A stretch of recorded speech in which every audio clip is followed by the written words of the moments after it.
Chair ছাড়লেন উপদেষ্টা doctor Mohammad Yunus. গতকাল রাত অফিস শেষ করে চেয়ার ছেড়ে চলে যান তিনি। এ বিষয়ে আর জানতে দেখুন বিস্তারিত।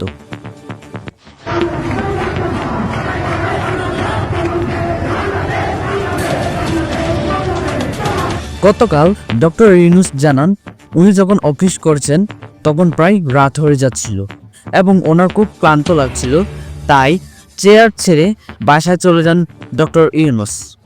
বাসায় গিয়ে উনি ঘুমিয়ে পড়েন এবং আওয়ামী লীগের নেতারা তার চেয়ার ছেড়ে যাওয়ার কথা শুনে রাতভর শোডাউন ও মিছিল করে এবং সেই সাথে গ্রেপ্তার হয়। আমাদের প্রতিনিধিরা ডক্টর ইউনূসের বাসভবনের সামনে অবস্থান করছেন। সে কখন ঘুম থেকে উঠে অফিসে যাবে তা জানার জন্য আমাদের সাথেই থাকুন।